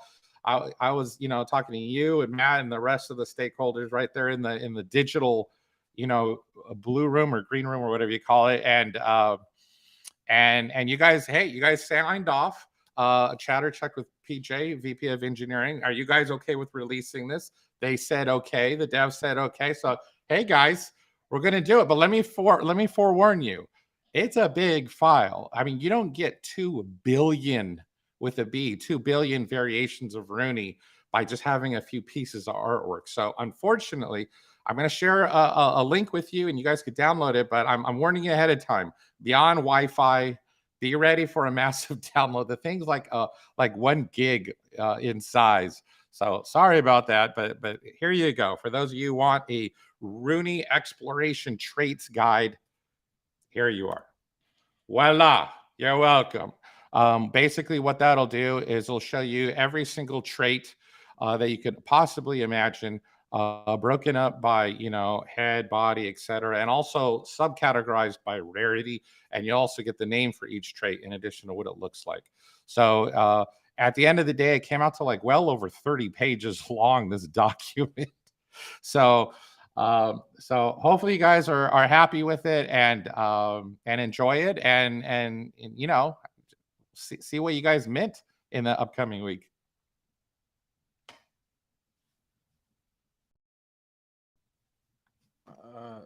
I'm getting a little trouble. Is that? Can you hear me, Ron? I think we lost Nate. Yeah. Yeah, I just finished talking. Oh, he I shut can keep down talking. for I me. could say the ABCs.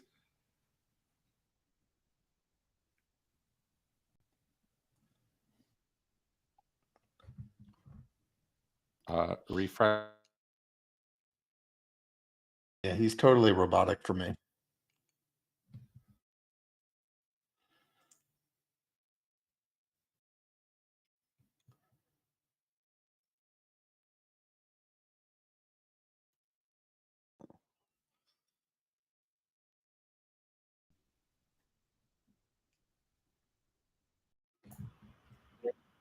I'm on. I'm back. Is Liam there? I see Yeah, creative you're all corner. good now. Looks like Nate's back as well.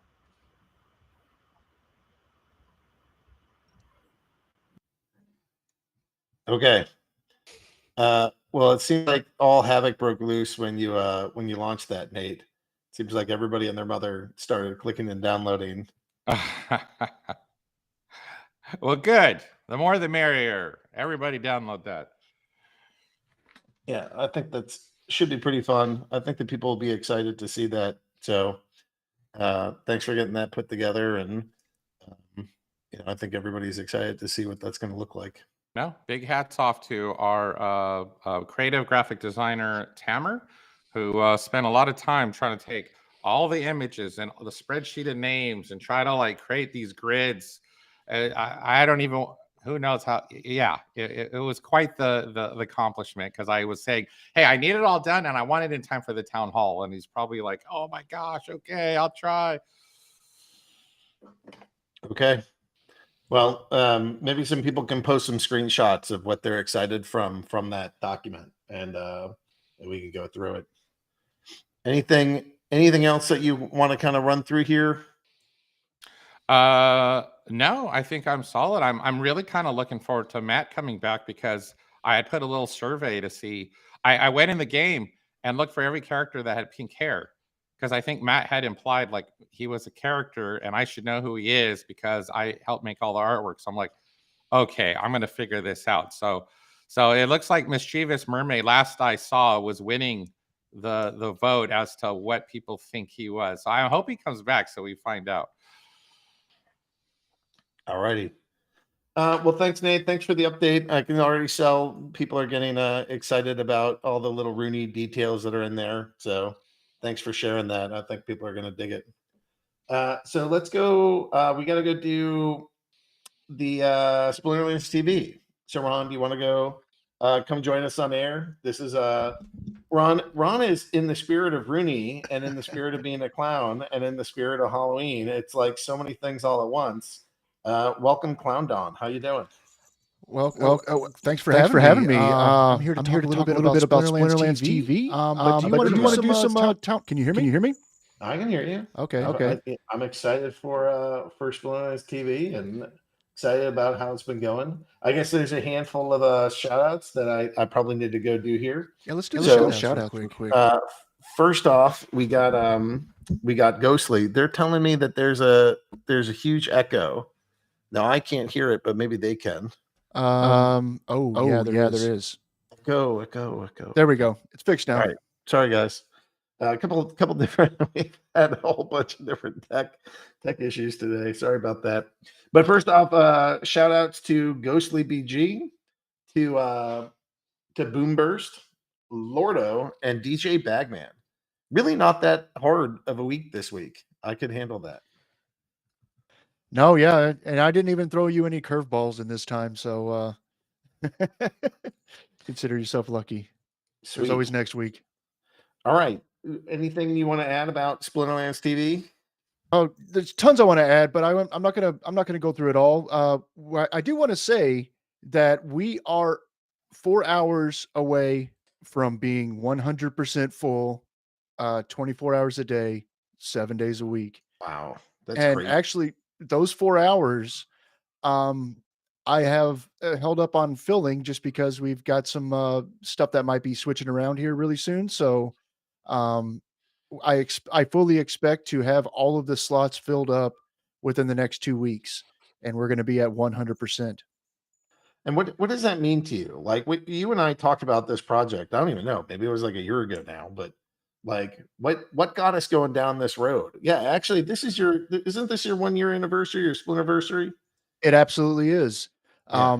And what got me down this road was you said, "Hey, Rondon, I want to do 24/7 Splinterlands content," and I said, "Okay."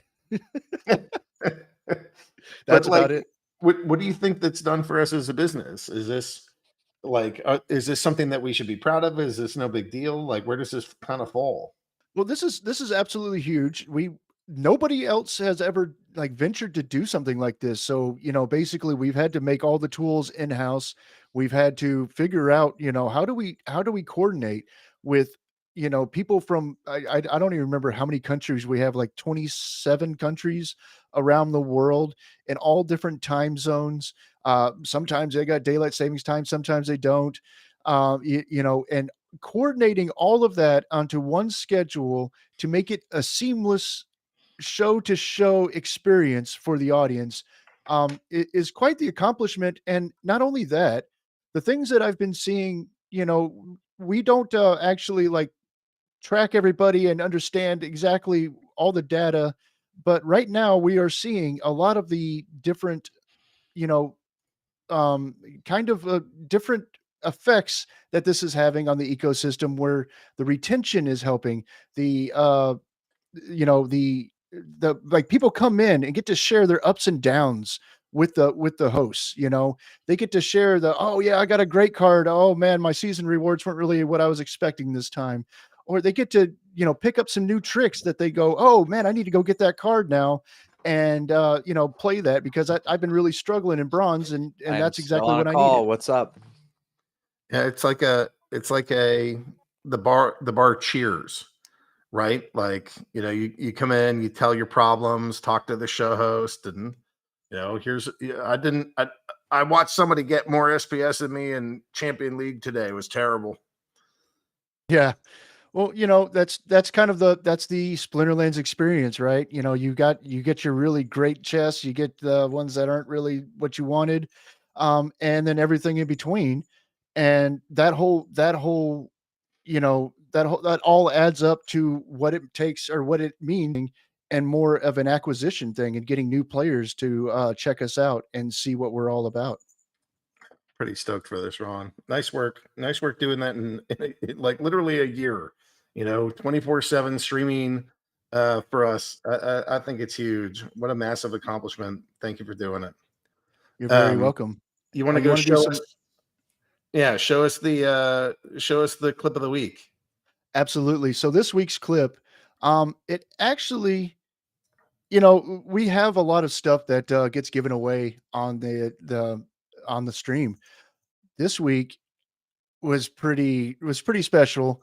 And Axler Twinblade, he used his awesome little giveaway tool that you might have seen before.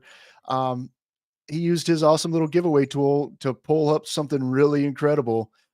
So thank you so much, Daniel, for submitting this. And I'll give you guys some. Well, you know what? Let's just go ahead and do it. Here it is, the clip of the week.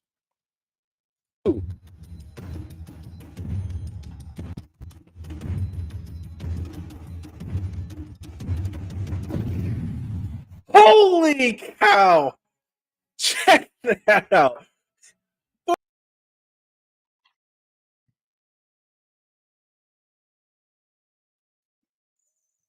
Holy cow! Congratulations to Jester Gamer. And there you go, sir. Make sure it gets to you. I tested that earlier and it should work.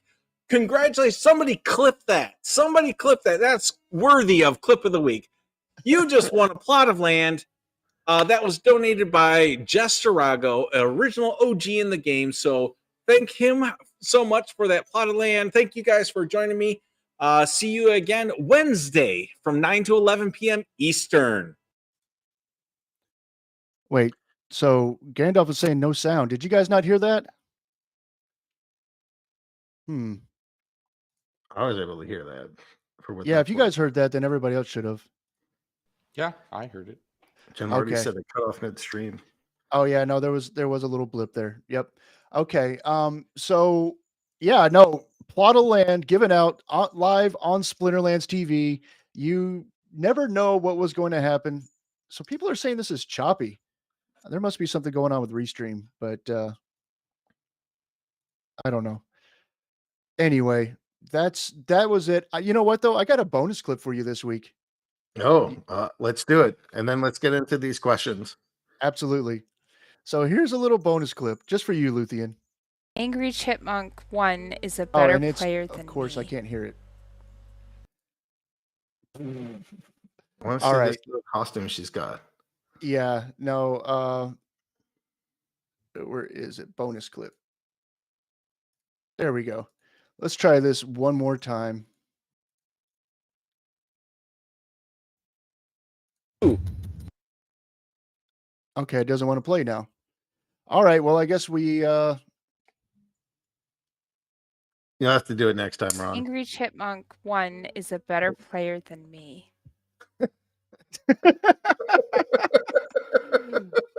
There we go. Oh, that must have hurt to say. That must have hurt to say.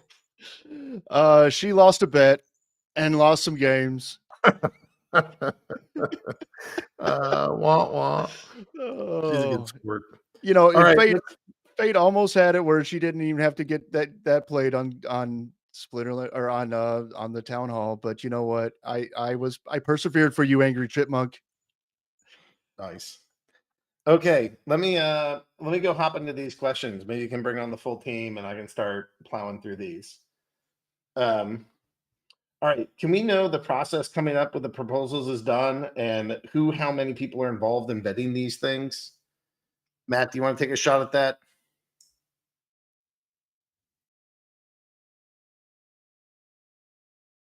Okay.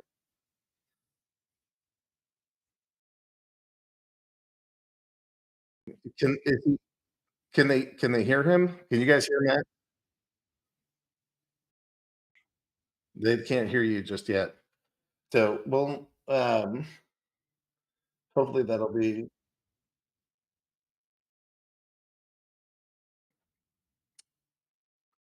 we're let's give us half a second, guys. We're pulling Matt in. He hopped into the office. So we gotta pull him in. All right, now we got Matt back. All right, Hurrah! Matt, so in the how do we make what's the process for proposals and how many people are involved? Yeah. So, I mean, we typically talk with most of the people within the organization. I mean, these are also typically not proposals that just like come out of the blue, and there's like players or other people who have either proposed them or mentioned things like it. So, but also as far as vetting, which is a word used there, I mean, I think that goes into what I talked about earlier. Like, there's not this like vetting process for what is or is not allowed to be a proposal, right? If there's anything that's like, hey, this could potentially be something that the community might want, it should be a proposal. And I'm very much looking forward to when we get player proposals out. So there is no process anymore, right? Anyone can submit any proposal, and everyone, including people that are part of Splinterland's company, can decide to vote for or against them. Yep. The current proposal estimates Rebellion will be here summer of 2023 and that there will be 3 months between sets. Is that tied to a specific proposal or will both be true? Will both of those be true regardless? What happens to Rebellion if the proposal fails but Chaos doesn't sell out by summer? Yeah, so the Rebellion stuff was just more information we added to the proposal that was, somewhat related. The proposal is just very simply about, whether or not we want to start burning Chaos Legion packs. And so Rebellion, we expect to be ready around the summer of 2023. We'll definitely leave at least 3 months, but after Chaos Legion sells out, whenever that is. But ultimately, that's one of those things that it's up to the company to decide when we're ready, when we want to do that, and when we put it out. So the proposal is really just specifically about what to do with the Chaos Legion packs, and the Rebellion stuff was just like additional information, that's related. Okay. The last proposal to pass mentioned that it was a first step towards removing CP from rank requirements. Can you talk about the full plan here with CP? And I got to take off my mask. It's too hard to read. Yeah. I mean, at a high level, collection power wasn't really a great system. I mean, I think everyone here knows that. It's the whole concept was that you need to have the appropriate cards or the appropriate assets in order to get into higher leagues. And in practice, obviously, it was very easy to exploit that or get around it, and it was also very limiting for players who could get into those higher leagues without those cards. They literally couldn't do it unless they had the right amount of assets, and we didn't really have a better feasible way to do it at the time. I know a lot of people had a lot of suggestions, but now the whole concept that we've put forward of adjusting the rewards, because really the rewards were the main thing that were an issue. Like it doesn't matter for any other reason if people are able to get into Diamond and play there with level 1 cards, but from a rewards perspective, it kind of messes up a lot of the system, right? There's two things that need to be part of rewards. I mean, one is just your skill and how well you can do in the game, and the other is you have to have the assets. You have to put in the value, one way or another. So this new system, in my opinion, is a much better way to handle basically the same thing that collection power was handling, and I think do it a lot better. So we didn't want to just say we're going to do this and take out collection power all at once, because we never know for sure how it's going to be until it's live and we kind of see what happens. But if this works out, then I think we should be able just to remove the collection power requirements from ranked entirely. And then, if you are a very skilled player and you can get to higher levels with low level cards, that's totally fine. And you will be earning more rewards. You'll always be earning more rewards as you get to higher levels. But it just wouldn't be as much as if you also had the assets. So there's always that added incentive to get more assets and to level up cards. So we don't want it to be like, oh, you can just do everything by getting up to high level with low level cards. You can do a lot, but I just wanted to make sure there was always incentive to level up cards. So that's one of the things after this current change goes live. We're going to look at how it works, and we're going to see if it makes sense to just get away from the collection power system, at least requirement for ranked rewards. I mean, it could still potentially be there for tournaments or other things, unless we, have a better replacement for that. So it doesn't necessarily mean it would go away entirely. But I mean, for ranked rewards, I think this would be a much better system and go towards a much better overall game experience. Okay, RUNI, did OpenSea get anything for the partnership? Yes, we are paying them some money to promote us, and then the second question is, will we be able to use RUNI on land? Any thoughts on land and RUNIs, Matt? I mean, yeah, it's 100% our plan that you'll be able to use RUNI as a worker on land like the other cards. But I'd like to be able to do a lot more cool stuff with RUNI on land and on sea and everywhere else. We can do cool things with RUNI. So, we're just at the early brainstorming phase of what kind of like special things there can be for RUNI, and potentially even having multiple RUNI on land. And it could that type of stuff could potentially even incorporate the different rarities of items. So obviously, it doesn't matter if you have the lowest floor price RUNI or the rarest RUNI in the game. The card stats will still be the same. It'll look cooler, but other than that, it'll be the same. But that's something with land or other future things we could incorporate, where the higher rarity parts you have on your RUNI could even give additional bonuses. And so kind of nothing's off the table there with that. Happy holidays. Are any of you dressing up as a Splinterlands character for Halloween? I want to give a special shout out to Gold Matters, who's been putting out like a ton of content. He's great. But he was dressed up as the one of the RUNIs with like the box head and the teeth, the big old teeth. That was pretty awesome. I'm home for Halloween with an infant, so I'm not dressing up. I don't know anybody else doing anything major with a Splinterlands theme. I'll take that as a no for now. Are there any in-game holiday plans for Thanksgiving or Christmas, such as promos, new cards, or special sales? I'm thinking of like a Black Friday sale. Maybe that's something that we do, but no guarantee on that because it certainly hasn't been invented yet. Yeah, I mean, ultimately, we have my favorite thing that we could do for those holidays is just deliver on as many features as possible, especially something like the beginnings of land being in the game.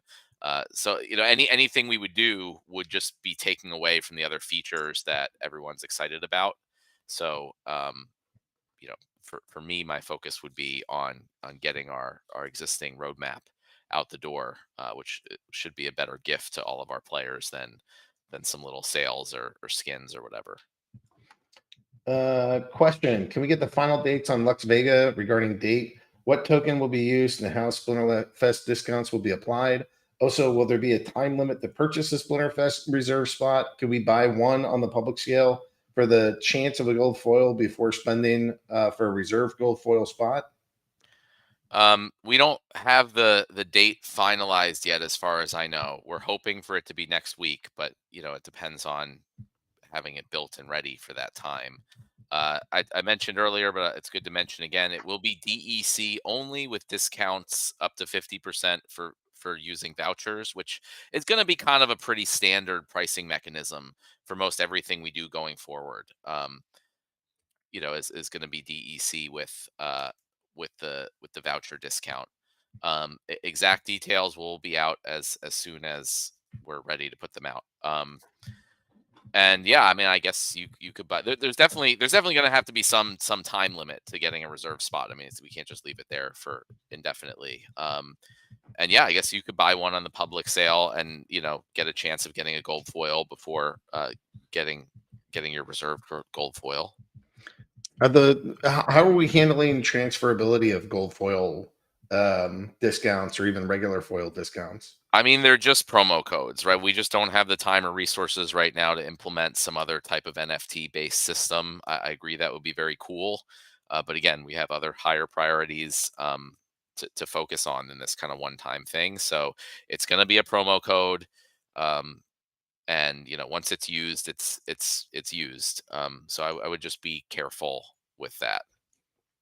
How many Rift Watcher packs are needed to be opened before we get the first airdrop card?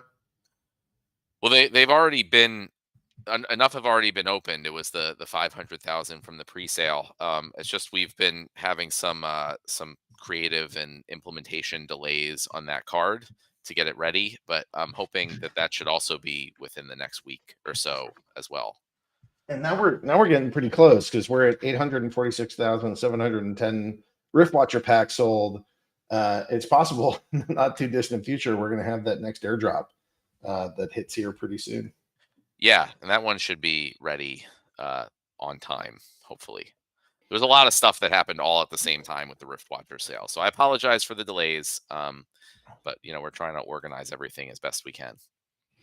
How many Rift Watcher packs are needed to be opened before we get to the first airdrop card? That's the one we just did. Oh, sorry. There are new rule sets on the QA server. How long until we see them in the game?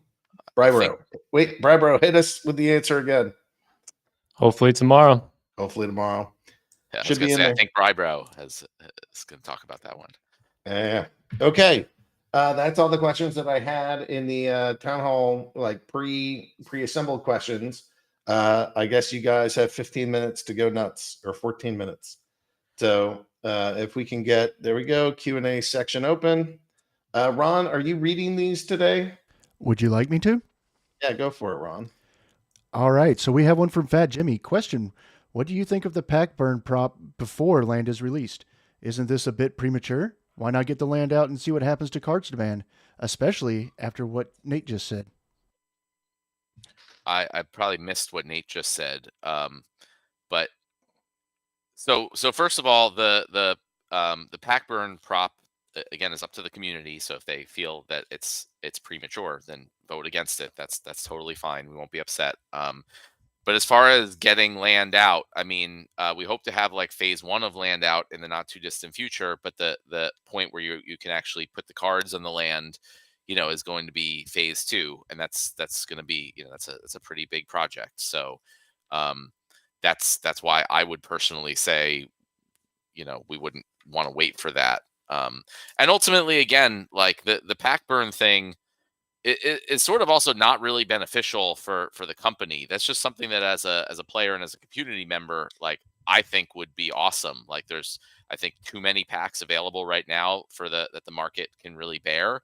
And rather than just sit there and wait for them to sell out, if it can just be this mechanism, which is sort of like a Dutch auction type mechanism, for letting the market decide what the right amount is, that can help also kick off a big push in asset prices and be a really big boon for players who have the packs and have the cards. That's just my opinion. I'm not always right. If you disagree, vote against it, or vice versa. But that's my opinion on it, at least. All right, question from Mr. Waffles. Can the overall range of SPS earned in chess be flattened, especially champion, like it was done with merits? Sure. That's open to a proposal too. I don't see anything wrong with that. If you just mean like, so there's not as big a bigger range, it's just a smaller range, so that's more like consistent. Yeah, I don't see any issue with putting a proposal up for that too. And Ron, you missed a question from Biz. I see that now. Thank you. Question from Biz. With Matt saying that more things will use RUNI as an access pass for future promotions, will the mechanism be done safely? Will you need to connect your ETH wallet each time, which is scary with all the scams out there, and cost you gas each time? Or after you verify sign once on the Ethereum, will most of the verification be done in-game or on the Hive blockchain? Well, I guess the thought, and we haven't actually designed all these other uses for RUNI yet, but my thinking is that you'll have the ability to stake RUNI in game, which will require you to send a transaction on the Ethereum blockchain to stake your RUNI. You'll be able to do that from within the Splinterlands.com website, so you can know that you're submitting the correct operation. You shouldn't do anything that like anyone else tells you outside of the website for that.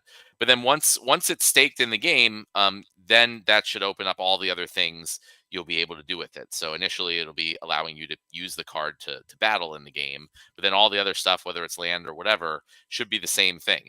If the card's staked to your account in the game, then you'll get the benefits for all those other things. You shouldn't have to do anything extra or any additional operations or signatures or any of that. All right, we got one from Lewis88. Question: Will there shared all information shared in the Vegas soon? And kind of like a He's post. asking about a Splinterfest post. So I know Creative's working on some content, marketing, creative.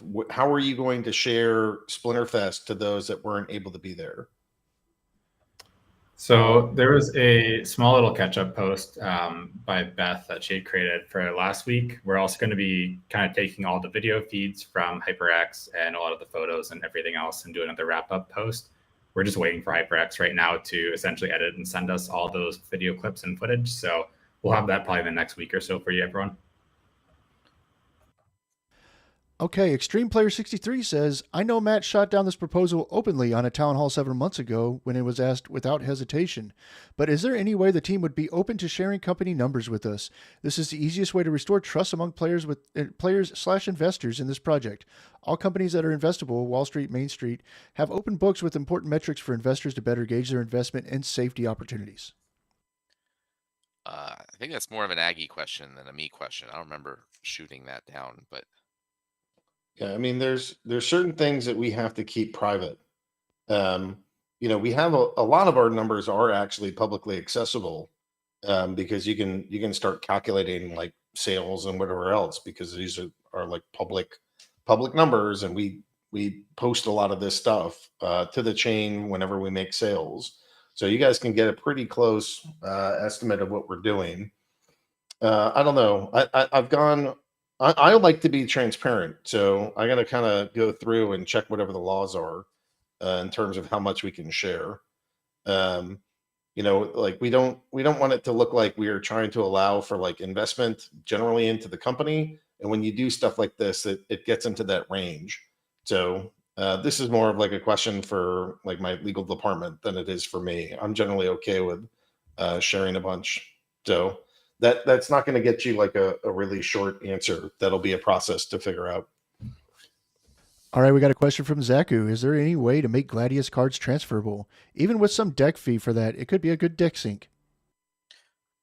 So if there's any way, technically, of course. So I would say, again, player proposals are going to be available in the not too distant future.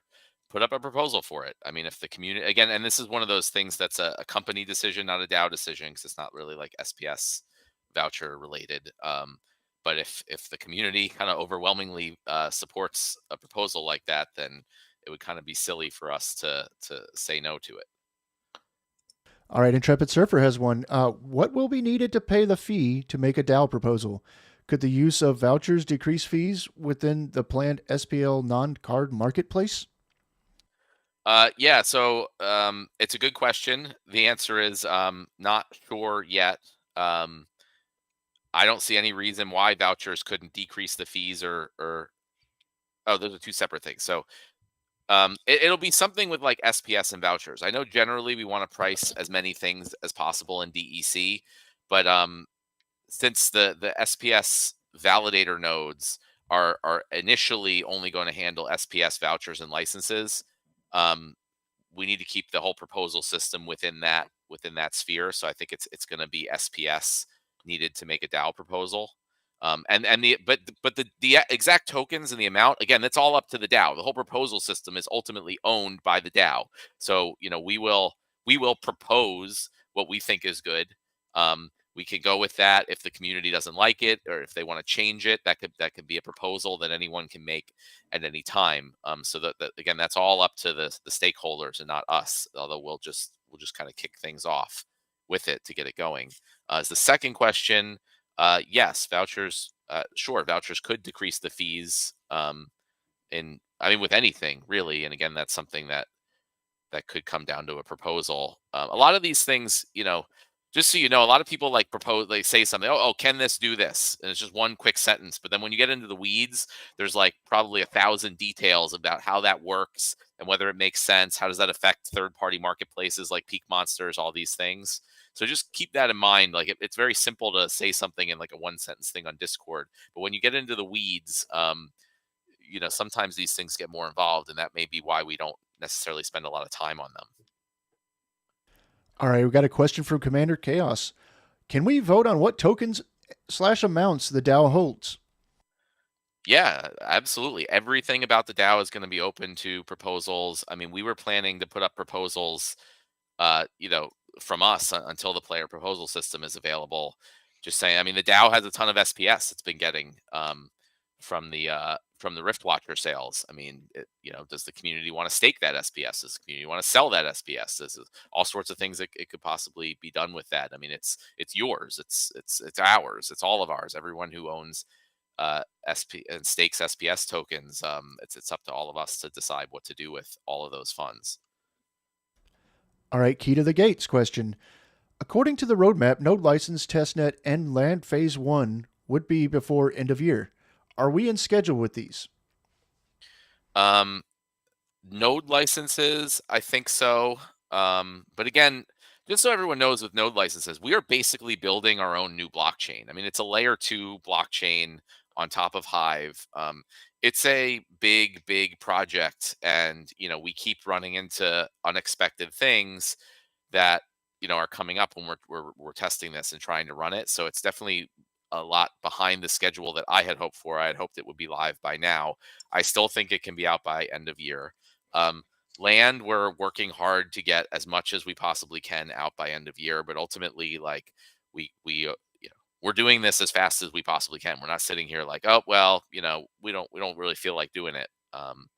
we're doing it as fast as we can reasonably do it, and we all want it to be out as soon as we can. Dragon Z has a question. Why don't we have a verified Runer owners private channel like other ETH NFTs and a holder role? Yeah, we're working on it. So it's in development or in exploration.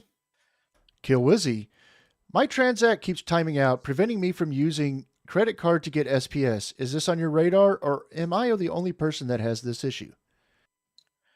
I think the issue comes from Transact goes through Hive, as does Simple Swap, and that's been down since the two hard forks that happened recently on a lot of exchanges, which I think is what's causing those problems. But ultimately, that's a big general issue and focus area for the business. We're talking to a number of other services that may not have to go through Hive in order to let people swap tokens or fiat for DEC and SPS. I mean, ultimately, I would really love to have that be like super easy for anyone with any currency to be able to get DEC and SPS. But obviously, for regulatory reasons, it's super difficult right now. Dave McCoy, will DEC be used as a counter staking asset in the land liquidity pools for resources? That is the plan. The plan is that everything will be paired with DEC and sort of modeled after the Thorchain and RUNI ecosystem, which is super awesome for like connecting all these different assets in a good way. So yeah, the plan is for all the assets on land, instead of trying to have like a pool for stone and wood and sparkstone and ore, and like you have 10 million different pools. If you do all the permutations of everything, it'll be every single resource will have a pool with DEC. And then if you want to swap stone for wood, it'll be one transaction for you, but in the back end, it will do stone for DEC and then DEC to wood. So that's one of like many uses that we have planned for the dark energy crystals on land. And ultimately, the way the DEC system is set up, like all of that value, which we anticipate to be coming into DEC through the land expansion, will go to SPS. So we look at that as being extremely bullish for the SPS token and just the game in general, which is obviously why it's of such importance to us to get it out. All right, we're running out of time here. Let's do one more question, and then maybe we can just put these into to next week's. All right, we got a question from Daru. Any plans for doing similar project to RUNI on Solana, since they are a more game appropriate NFT environment than ETH and are of a similar size? I mean, if this is successful, I'd like to do similar things in a lot of different places. I sort of look at all these different platforms as different stores, and we want to kind of get our products in as many stores as possible. But we also need to do it carefully. Like, I don't want to just start having like RUNI pop up all over the place, or even another similar thing that devalues RUNI. So we want to do anything else we do, we want to do in a new way that adds value to RUNI and doesn't detract from it. But ultimately, yeah, any major platforms that have a lot of users is a place we want to be, and we want to be promoting Splinterlands. Okay. Well, I think we're gonna call it here for the day. Yeah, the team is just hilarious. It's been fun to see all you guys in your garb. WeirdBeard, you look great. Weirder Beard via chatter, great to see you with the beard, sir. Bribo, just everybody. Nate, Matt. If you guys need to speak with the manager, Matt is here to help you with that. And just generally, I just want to say thanks to everybody. We're trying to cruise and get as much of this stuff out as possible. And I think we're gonna have some pretty cool updates by the end of the year. And who knows what else is possible. There's probably some other marketing announcements that we hope to make it. And I don't know, it's good times, good opportunities. Thanks for being excited about RUNI, and here's to the general sale. Make sure that you have some Ethereum ready to go, and come mint your RUNIs. And we should do a party for RUNI minting. So maybe what time does it start on Thursday? It's going to be 6 p.m. UTC, but I'll confirm. I'm going to make a post right after this, so I'll confirm the global time for everyone. Okay. Well, if at all possible, we should think about, if not even right at the beginning, just having some public time or public facing time, and just, nothing special, just hanging out in Discord and shooting the breeze and talking about what RUNIs we get. So anyways, really appreciate everybody being here. Thanks for your questions. Thanks for writing up the questions ahead of time. And, we do try to get to a whole bunch of those. And we're just, we're going to keep building things and doing things. And we've been here for nearly 5 years doing this, and excited to keep cranking it out. So thanks, everybody. And thanks, Ron. Huge congrats on getting us to 24/7.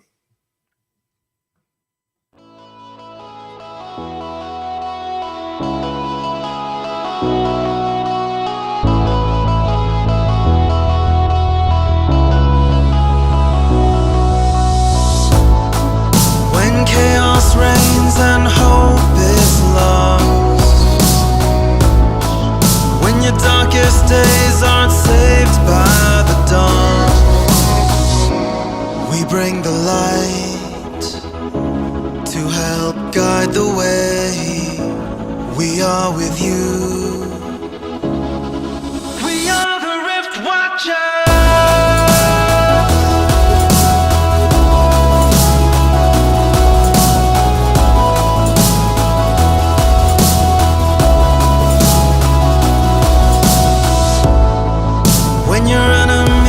Have spread far and wide. When you're out of places to run and hide, follow the runes. Help is on the way. We stand with you.